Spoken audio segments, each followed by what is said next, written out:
Well, hello and welcome to the stream. Let's go ahead and see what we can get into. I'm going to do a little bit of this Art Bell with John Burrows.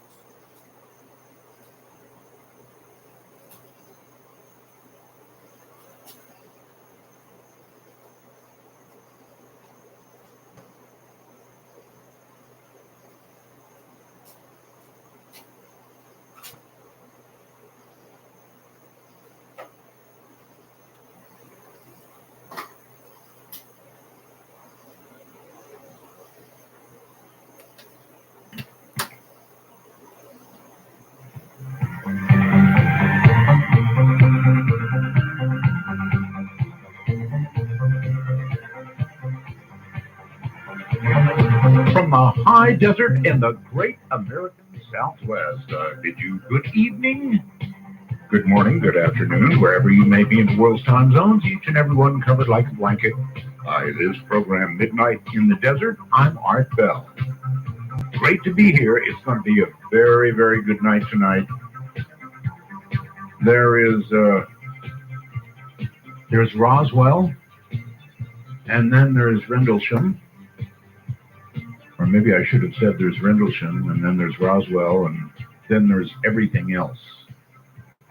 Tonight you'll meet the man who was the most involved at Rendlesham. So that'll be coming up. It's John Burrows, and you're not going to want to miss it, trust me. All right, so the rules of the program, simple. No bad language, one call per show. That's it. Those are the rules. And White Crow, its coordinates +1. Listen, everybody, I've got a new public page. Now, that is kind of a cool place because I can have more than 5,000 friends, associates, fellow travelers, whatever you call yourselves. And so you should immediately go to that. Now, you can get there by going to my regular Facebook page, and or I suppose you could look it up. It would come up as ArtBell51. Pretty cool, actually, because that mirrors my Twitter account, ArtBell51. Anyway, it's a new public page. It's going to be the center of a whole lot real soon. There will be information. So you want to get there. Go to my old page, click on one of the links, go to ArtBell51, whatever. And don't forget, if you are not yet a time traveler with us, what in the world are you waiting for?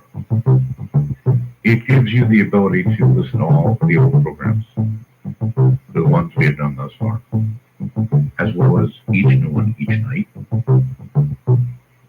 So if you're stuck for a little time, you can download, in RSS feeds, download, boom, like that. If you've got even a half-decent internet, they are fast. And then you've got, minus commercials and all the music and everything, probably about 2 hours and 20 minutes of pure entertainment. So it's worth it from that point of view. And of course, the wormhole lets you send messages during the program for me and or the guest.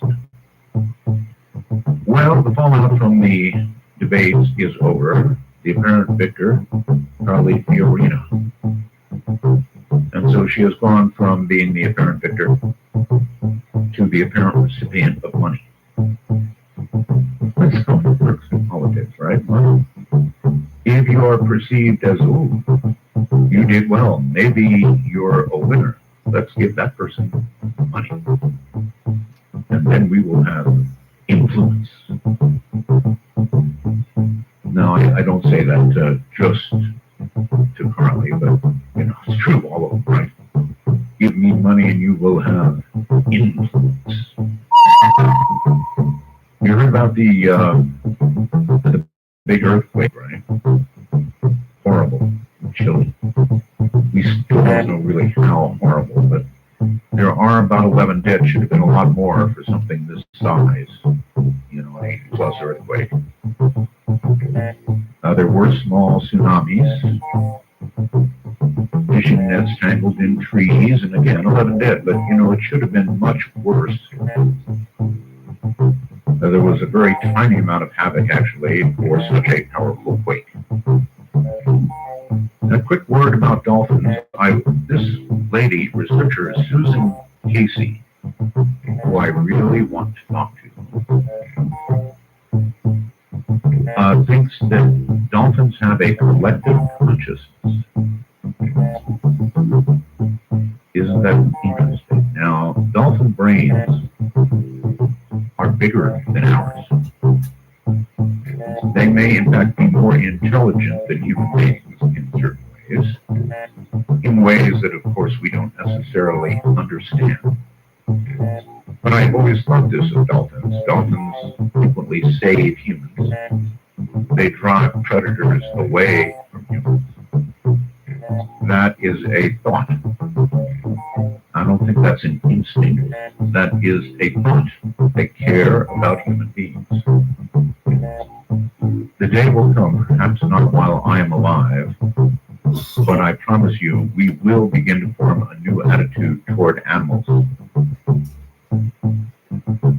And we will treat them differently as we learn. Or maybe most of us will try and stay in blissful ignorance in favor of quarter pounders, which, by the way, I love. So, as I said at the beginning of the show, top of the show, there's Rendlesham, there's Roswell, and then there's like everything else. So, I guess the main character, the character most in the middle of everything, was John Burrows. He's here tonight. He was born in Bloomington, Illinois, back in 1960, joined the U.S. Air Force right after high school graduation. The Air Force received orders to go to RAF Bentwaters, England, arrived there in 79, 18 months before the strange encounter in the Rendlesham Forest. That was between RAF Bentwaters and nearby RAF Woodridge. During that time, John worked as an Air Force police officer, AP actually, says nothing strange ever happened, that is until midnight, December 26, 1980. Now, John Burrows' account of Rendlesham has been featured worldwide. It's been on a number of TV and radio networks. On December 26th and 28th of 1980, an account by John as the only witness involved with both nights of the investigation of a craft of unknown origin adjacent to the east gate of RAF Woodridge. Mr. Burrows will discuss the pursuit, investigation, findings, and aftermath of the report. This is indeed the military's best documented and most witnessed case in history. It's that simple. So coming up, John Burrows, and welcome to the program, John Burrows. Thank you, Art. I was also Air Force, so really happy to have you on the program, John. As I said, and I think I'm right, there's Rendlesham, there's Roswell, and there's like everything else out there. So this is a monster of a case. I guess I would ask you to take me through it in detail, from your first awareness of it, or where you want to start, and through the entire affair so that everybody understands what really happened. Sure, I'd be happy to. It started on early in the morning of December 26th. We came on duty at 11 o'clock, 2300 on the 25th, and about 0300 on the morning of the 26th, which is Boxing Day in the UK American Navy. I was riding around with my supervisor and met up with him about a half an hour prior. We wanted to ride around and talk for a little bit. It was just, Christmas night and Boxing Day morning. As we were driving down to check the East Gate, which is, the east end of the perimeter of Woodridge Base, he saw something that he later said didn't crash, that landed, came down out of the sky, and appeared to land in the forest. You didn't actually see it, like he did. Not in the beginning. Okay, I didn't see it. And he got my attention and told me to look out, out in that direction. I've been there, almost 2 years. He had just gotten there. So I've been down there looking for some other things, when it was dark like that and anything else. And he wanted to know for me was, I've never seen anything like that before. And at that point, I could see something in the force, something. It was kind of lit all white lights. As I just tried to describe over the years, it almost like it's like different coloring lighting and everything else that was done in the forest itself. So, we were getting down the gate. He's a very conservative guy. So, I asked him, sure. Was that your boss? Yeah, he was my boss. Your boss, right? What rank were you down? I was in first class. I was actually 5'7". All right, and he was staff sergeant. Okay, got it. Continue. So we decided, both of us, that there was something that wasn't right out there, but it was off base. And what do we want to do with it? So we came together and decided, we get down to the end of the road. We're going to go to the base and open it again. And we go down to the end of the road before we turn left of that waters, or right, because we turn down the road. So we went ahead and went down to the end of the road. There was a lady who turned to come back around, and we turned it around and such, so we started to go back towards the road that led up to the gate. I jumped out of the vehicle, and I looked out into the forest. I don't know how to explain it. All of a sudden, it was like we were vulnerable. We were sitting out there off base. The lights are there, and at one point, we saw this it was starting to come towards us. There was like a static electricity there, and it just didn't seem right. And here we were off the base, didn't know anybody, and we didn't know what was going to happen next. So we went back in the vehicle, and we took back up to the gate. Drove us down, back up to the gate, and went up to the gate check up there. So after the gate check, parked the vehicle, and then we discovered the car. So when it came down the phone was off. So I got the police sergeant on the phone, and they told him that there was something strange just outside the east gate in the Ballard Bridge that was out of the one year reported. It was Christmas night, and I had put practical jokes over the last year on the so he kind of didn't want to believe me, and we kind of attacked for a little bit, even since our stuff was got money told me there was something going on. And again, I told some jokes on it, so he was a little leery to fight for it. So what he did was transfer me to CSC, which is Central Security Control, which is the security of the house, where they take care of the airplanes and stuff like that. And got the control on the phone, and told them that there was something strange out of them. That we wanted to notify, the ship commander what was going on.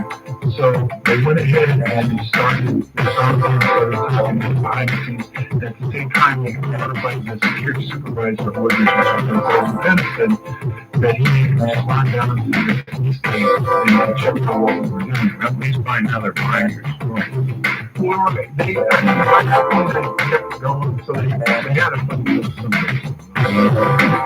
So went ahead and started to keep going to the gate. When we got down to the gate, and that was our step into the ranking officer guy. He gave a synopsis of what's going on, and they both trusted us before. So and at that point, he was describing Like a nice small low, you see?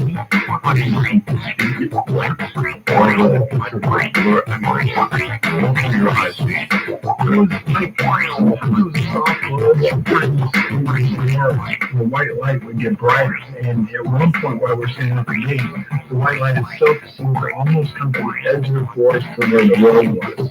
And what's in the white light, it would even look a little like orange or huge. There was different colored lighting, which was in red, blue, and green. And I always try to describe it. We'll make sure kind of Christmas lights this way. It's strange. What when you were close to it, did you feel something like an electrostatic charge? Yes, when we first went down, I got the base, and I got out of my head set up, and there's like an electric, and you feel it inside myself. And there was immediately back up here. It's a pleasing feeling. It really is. It's like lightning about to strike.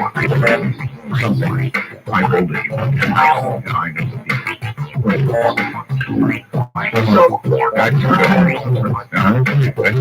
sometimes we got on the phone. By this time, the wheels were turning around.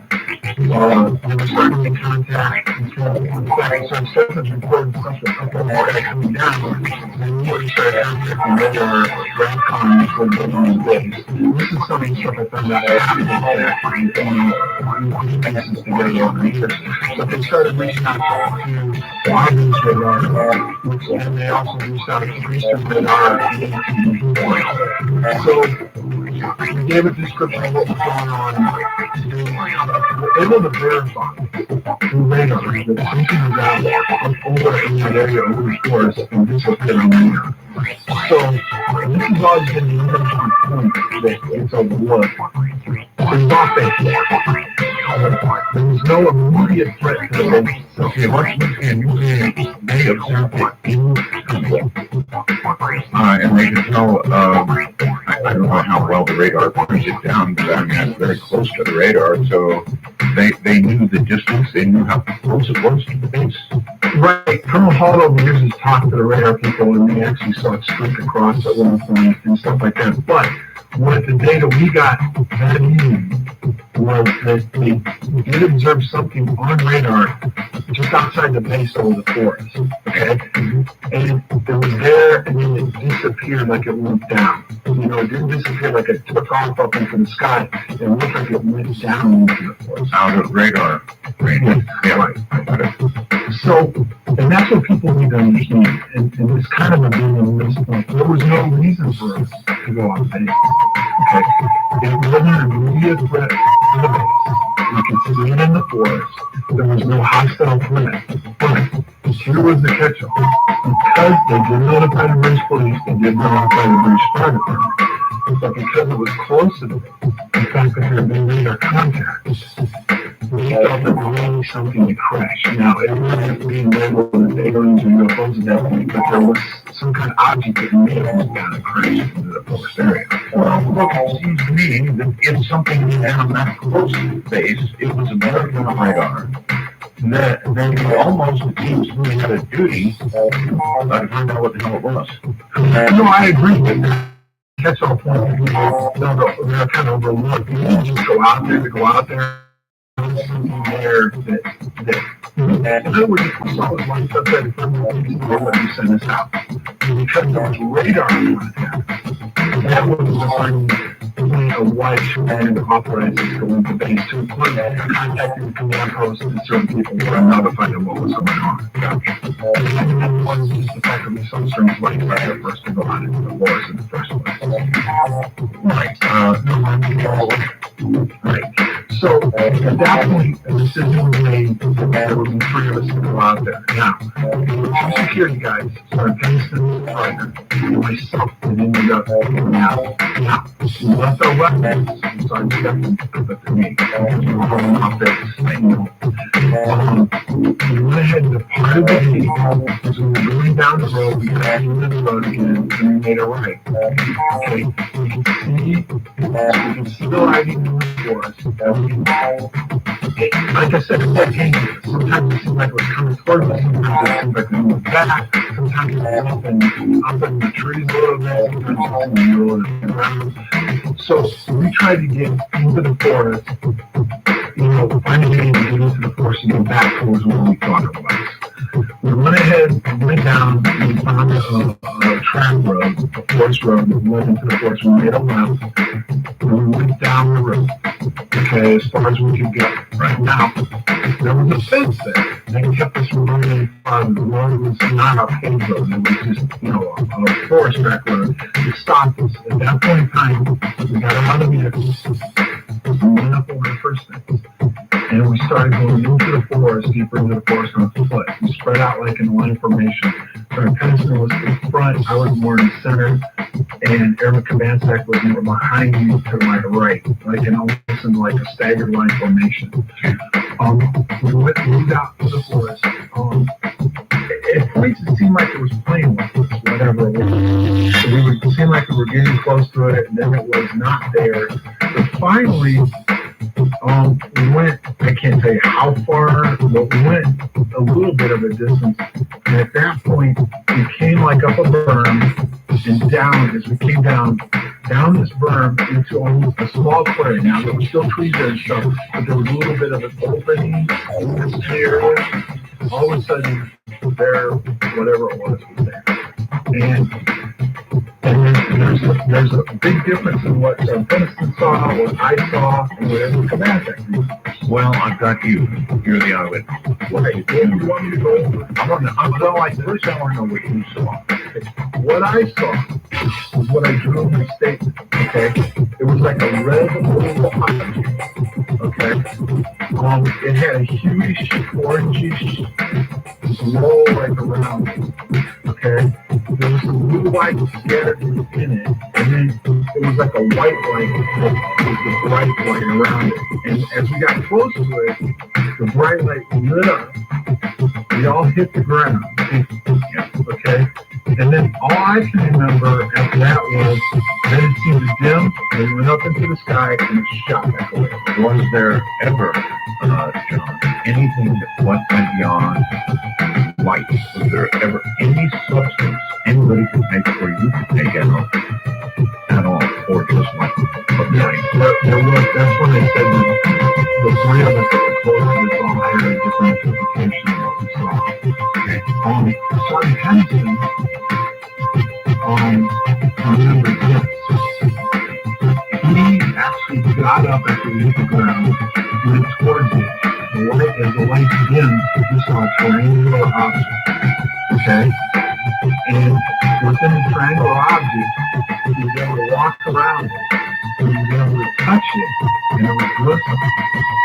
And when he touched the glyphs, he had some kind of down. So he remembers it as more in depth as far as that triangular object with glyphs and anything else. You were aware of the recent statements that the code that was uploaded or downloaded to is remembered bit for bit? Yes, there was.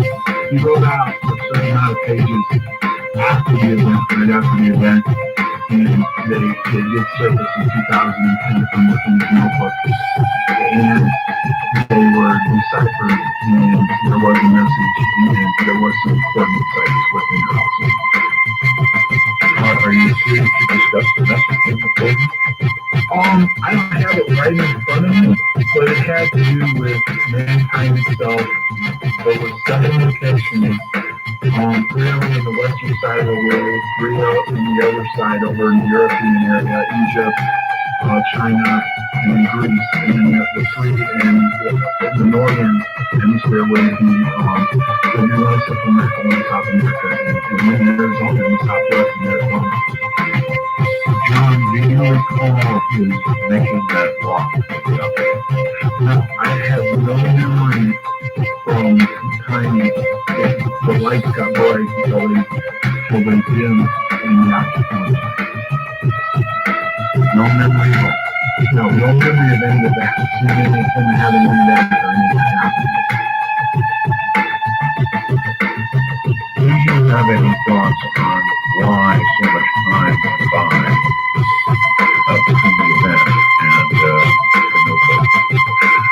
Well, I'll go into this. It's something that just surfaced now in the last couple of weeks or 3 weeks. It kind of reinforces the fact that they're running notebook and some of it's happening. The interesting thing was that after the event, after the 3 days, there were 3 nights of events. When I met with him on Sunday night, because we rode together to work, he talked about something was bugging him and he couldn't shake it. And it would be something that if he talked about it would get him in trouble. He also did some hypnosis in, I believe, the mid-90s. And in the hypnosis, it comes out that there was a binary download. It comes out in the hypnosis. But the third piece that's kind of mind-blowing to me is that the CIA declassified some documents in 2000. But within these documents, there was a remote leader by Larry King. And this remote leader was done in 1986, prior to juvenile going public. And very little has been said about you. And the part of it, some of it is missing. John, that's on. CIA. Come right back to it. My guess is John Burrows. I've gone down there for each night of the event.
And now I'm asking, what I'm going to ask you is sort of if you can search your own mind and you can recall, I mean, is it like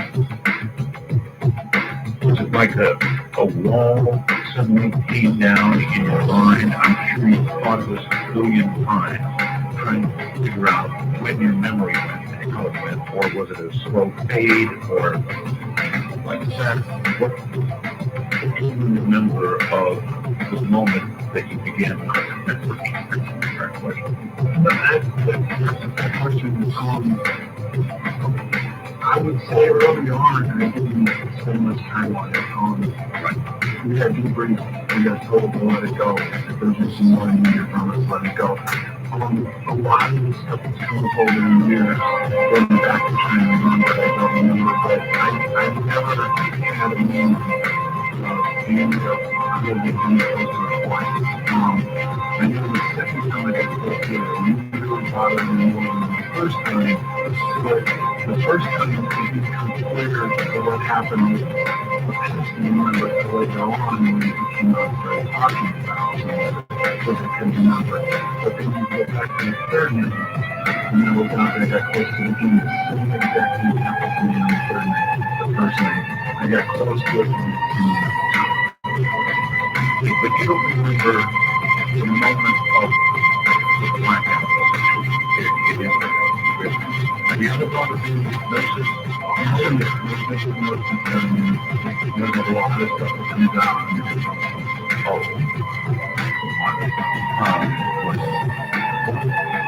There definitely was an interaction that, you know, and it was half an hour ago, my father, you want to go to that, how do you want to finish the CIA stuff? Well, listen to that, and then I really do want to I'm not wanting to what else was brought out of that. Well, what I would have to the interesting part is you have so many different people question the notebook, some of the books. I mean, if they come out, the notebook itself, I heard of it was like right around 2000, or the 70-year anniversary. and he did a sci-fi piece with Frank Double, and Double came out with okay. Then 10 years after that, he was doing his 30th anniversary, the Coach Show. But here's something that people express, okay?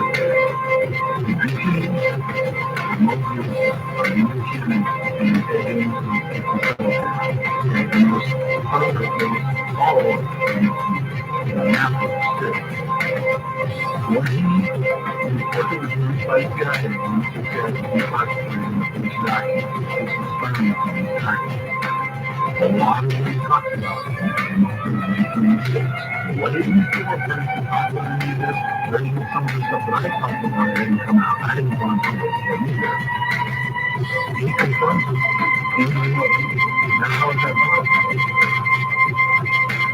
When you say what kind of detail, what he actually saw in the particular craft, he actually could go around, he saw the wood, looked at various things, he touched the woods.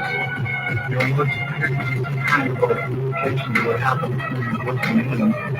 The actual object itself, how it felt, the smoothness, what Winston describes after, years later, smooth, black, and everything else. Now this is a remote view that was done by William Cannon way before any of this stuff was done. Now how could that be? How could it be? I have no idea.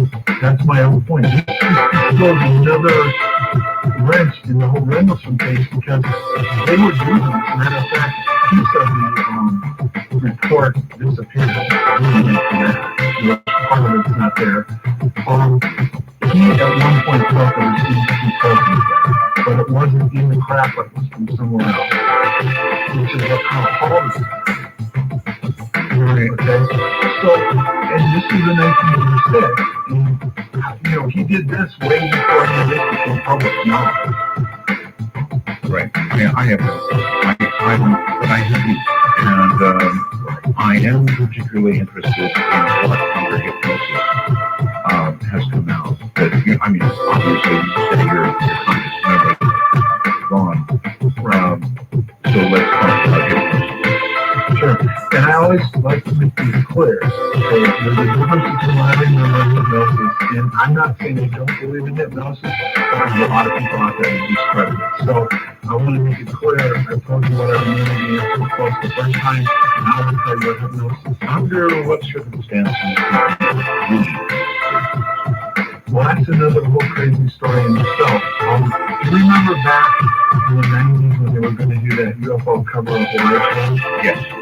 Okay, I was asked, I just got out of acting meeting, and I was asked by the producer of the show and the executive producer, Kurt Weaver, to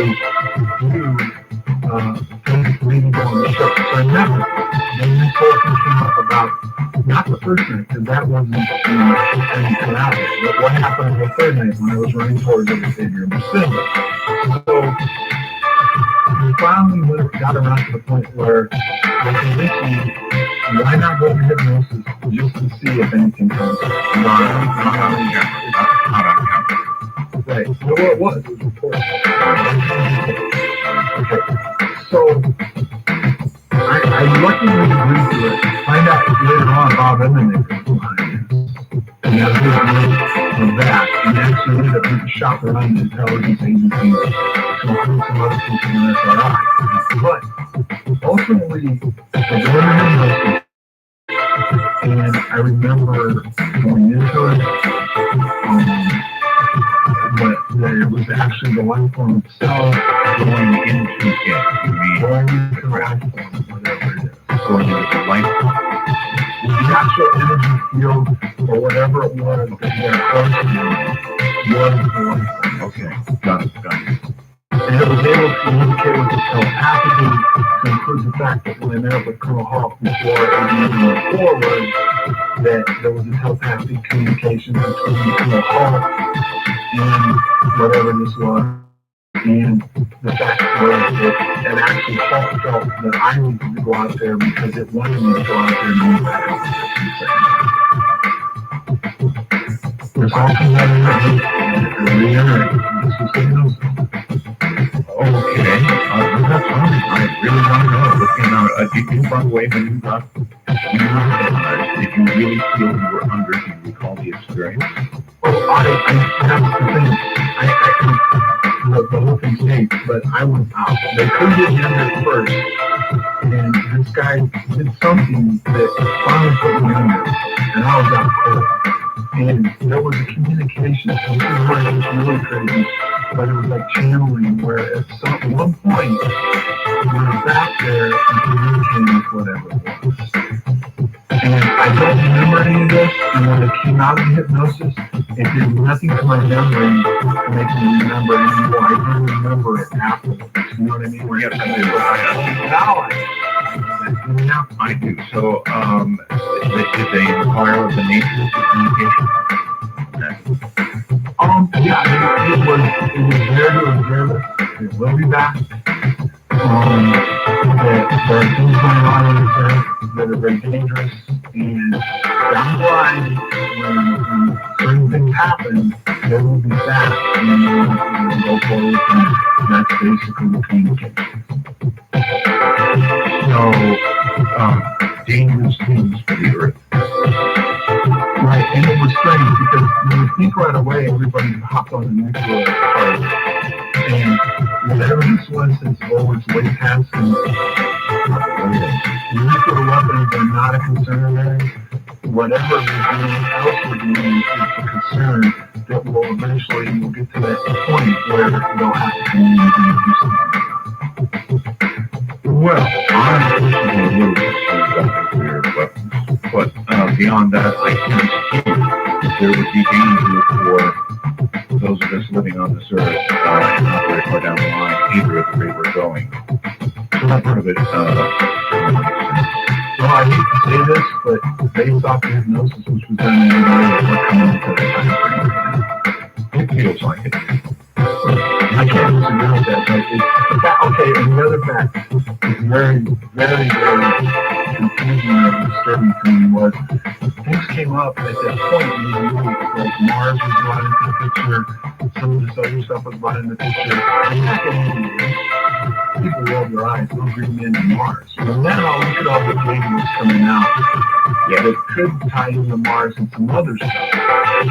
And at the time in '88, everybody was looking, but the interesting thing was, I was involved with some people that were in engineering, and it appeared to me on the science, and I confirmed it later, they were definitely interested in whatever it was for the technical part, and they were working hard to understand it and be able to use it. And one of the questions was the ability, how much time would it take or whatever, I can't remember exactly, it's been a while since I watched it, but it was the travel of time between waters and Earth. And when they asked it, and they gave the exact data card. They were blown away by it and things, but I gave because that was the information, I was able to give them the exact time it would take to get them. When you were able to see this video later, and you heard yourself give that answer, and knew it was a confirmed correct answer, Well, yeah, I did. And not only that, when it came out of it, everybody was looking at me like I don't know how to explain it. They were almost like scared of me. Should we kneel down before you run? It's something along those lines.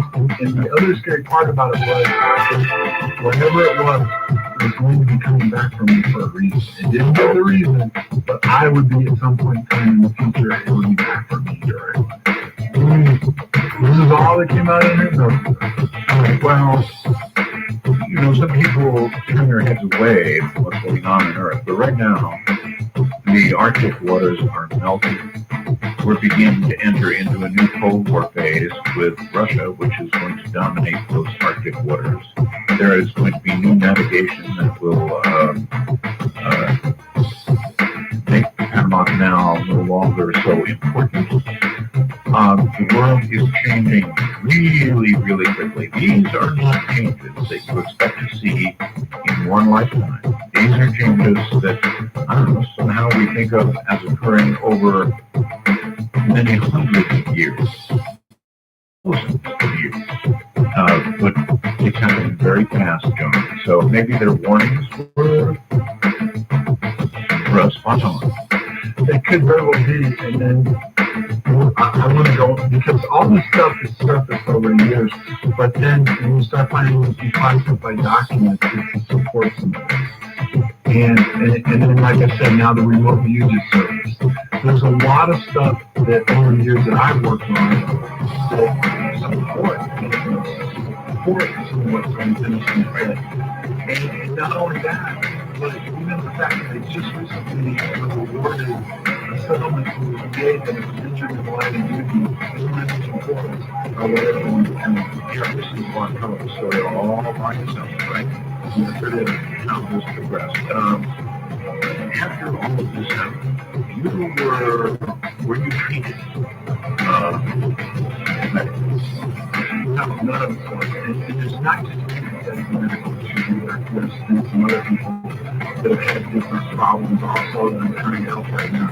So it wasn't just me that had medical issues. Right. But your medical issues are so obviously they're not whole. Yeah, that's how exactly my problem surfaced.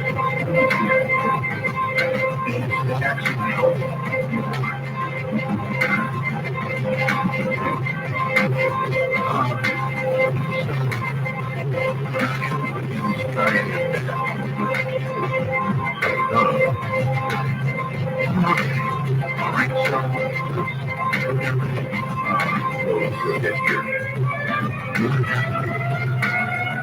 Right after the incident, it wasn't something that I connected immediately to my community. First of all, nothing from maybe the one there's a lot of housing out there, and I was hoping to go in there because right after the I go back to the life. And then 2 months later, there was another guy back in the city, and I came off of the emergency room because I had to do the medical baby and it's not hard. And the interesting thing is the fact that I was doing this, and they allowed me to do one after the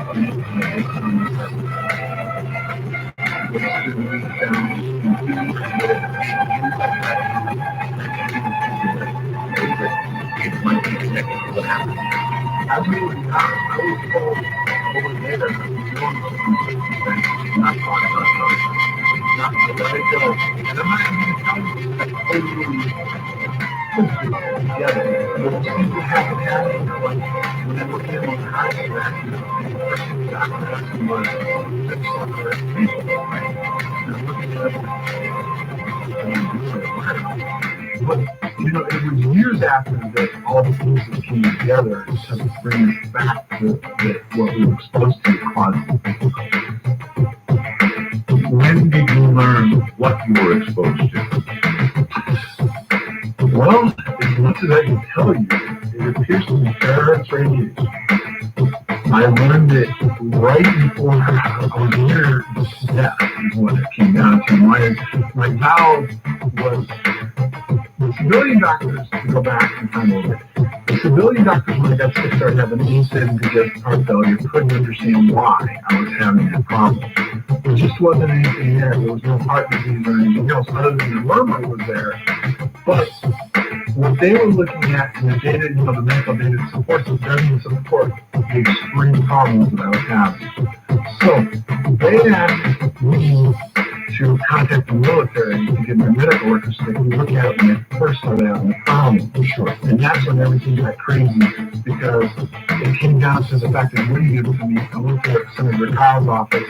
They inquired for my medical and service records. They got told they weren't where they belonged. And then she went back and told me to file for disability. This is before I got really sick. Because she felt my medical records were classified. And this is all right. So people come back and say, I can't.